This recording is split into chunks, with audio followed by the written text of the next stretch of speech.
जय हिंद दोस्तों, त्यागी trading tips में आपका स्वागत है। दोस्तों, स्टॉक मार्केट के अंदर खलबली मची हुई है ट्रंप के बयान के बाद। आज भी देखेंगे निफ्टी 50 400 से 500 पॉइंट ऊपर चढ़ गया। 400 से 500 पॉइंट ऊपर चढ़ गया। बैंक निफ्टी की बात करें तो लगभग 1200 से लेके 1300 के बीच में ऊपर चढ़ा है। 1200 से लेके 1300 के बीच में। क्या बात समझ में आ रही है आपको? ट्रंप बोलता है युद्ध होने वाला है। ट्रंप बोलता है नहीं, 5 दिन की छूट देने वाला हूं।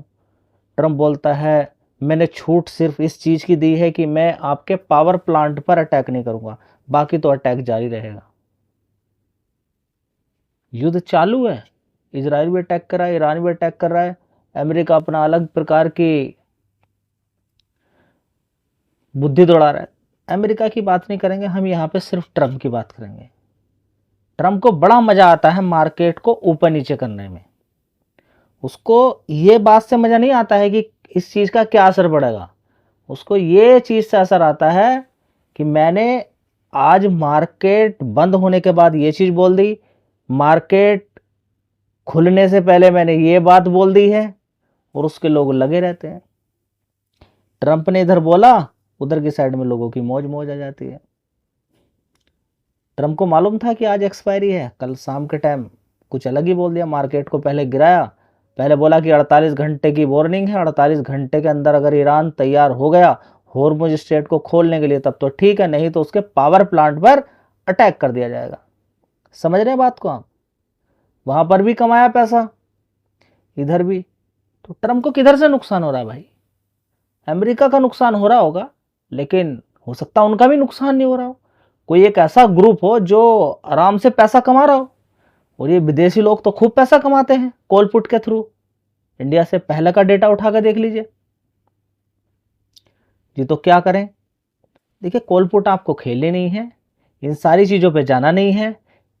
किसी तरह की कोई ऐसी पैनिक वाली स्थिति आ जाती है तो उसमें अपने आप को बेच कर निकल जाना नहीं है। एक दिन युद्ध रुकेगा, पक्का युद्ध रुकेगा, ऐसा नहीं युद्ध नहीं रुकेगा, लेकिन ये दोनों शॉक के अंदर है। शॉकिंग है ये, इजराइल भी और अमेरिका भी। ये सोच रहे हैं कि इतनी ज़्यादा मिसाइल, इतने ज़्यादा हथियार, इतनी ज़्यादा ड्रोन कहाँ से आ गए भाई? ये तो खतरा हो गया। इजराइल सोच रहा है कि भाई इतना तो मैंने सोचा भी नहीं था। अब ईरान भी सोच रहा है कि लड़ाई तो ले ली है, लड़ाई तो हो गई है। ठीक है, अभी की लड़ाई की अगर बात करते हैं तो अभी तो ज़बरदस्ती इजराइल और अमेरिका ही ज़बरदस्ती आके ईरान को लिपटे हैं। युद्ध तो पहले ख़त्म हो गया था, सिर्फ ये है कि हाँ इस पर परमाणु बम है, ये है वो है।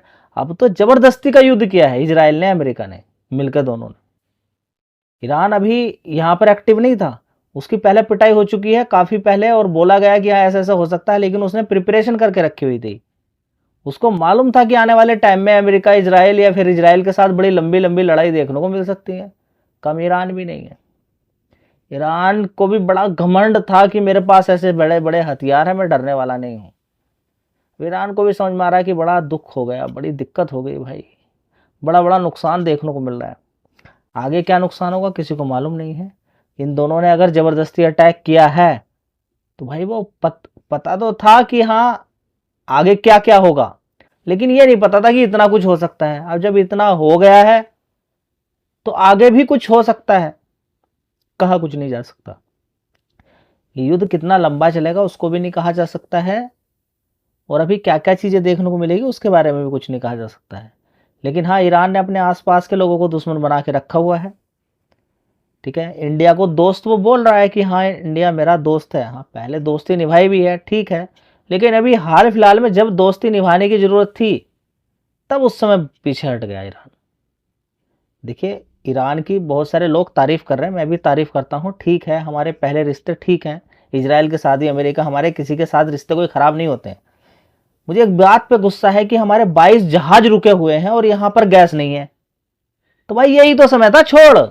इंडिया के लोग खामने की तस्वीर लेके घूम रहे हैं काफ़ी सारे, लेकिन हुआ उल्टा इसका।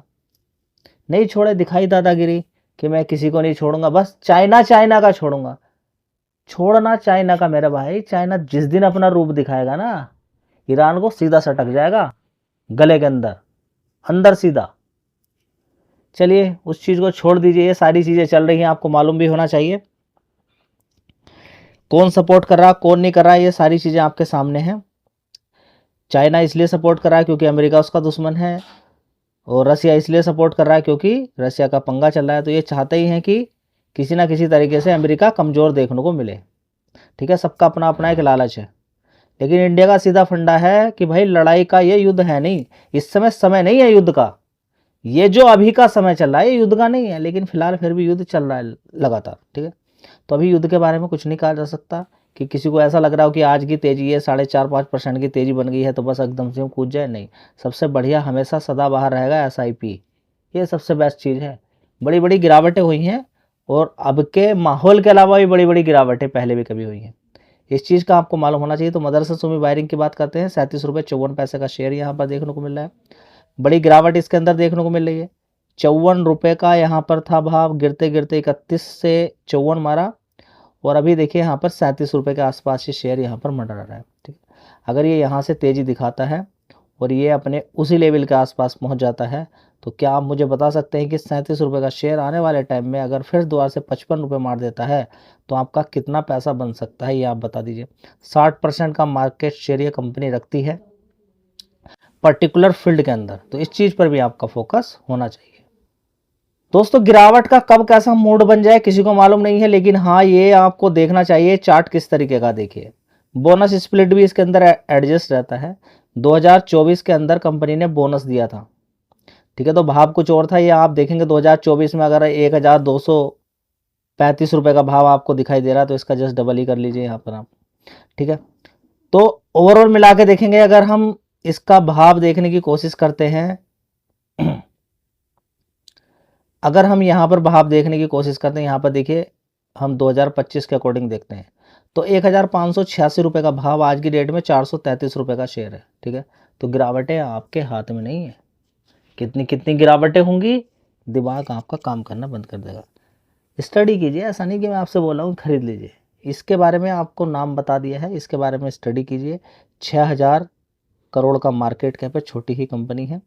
फिलहाल छोटी ऐसे हम नहीं कह सकते कि छोटी कंपनी है, बड़ी ही कंपनी थी, बोनस देने की वजह से भाव एडजस्ट हुए हैं, लेकिन फिर भी 1500-1600 रुपये से अब ये गिरता गिरता यहाँ तक पहुँच चुका है। तो देख लीजिए कि 1500 रुपये का शेयर कितनी एक्सपेक्टेशन आपकी होती होगी।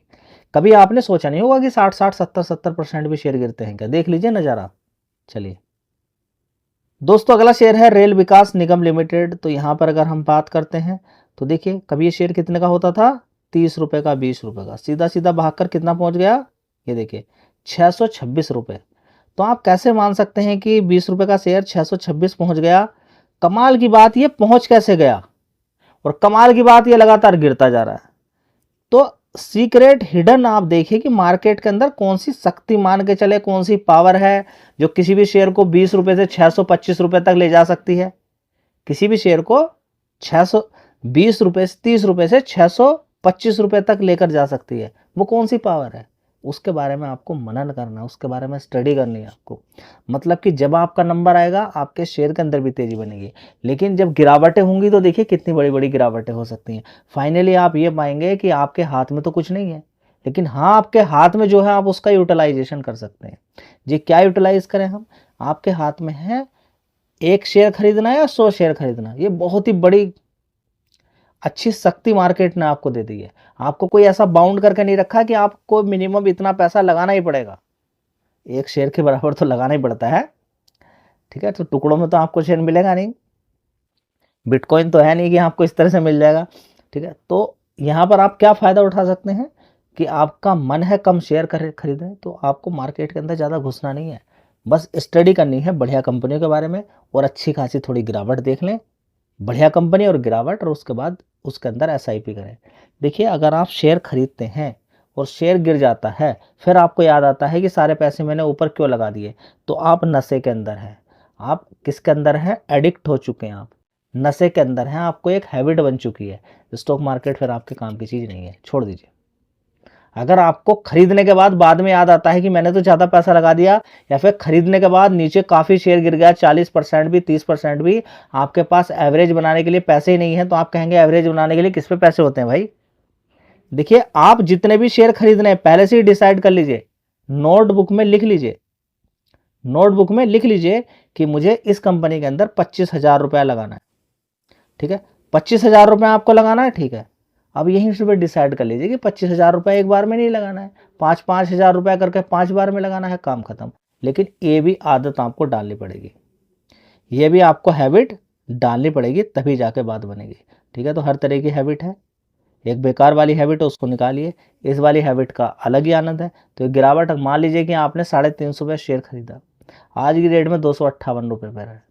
ठीक है, 258 रुपये पे है, ये मत सोच लीजिएगा यहाँ से नहीं गिरेगा, क्योंकि उनको बड़े प्लेयर को अगर 20 रुपये पे खरीदा है, 200 रुपये में भी 10 गुना हो रहा है उनका पैसा, उनको वहाँ पर भी फायदा है। अगर वो ऊपर अच्छा खासा माल निकाल चुके होंगे तो कोई दिक्कत वाली बात नहीं है। लेकिन आपको समझ में आ रहा है कि कैसे स्टॉक मार्केट के अंदर ट्रैप होते हैं।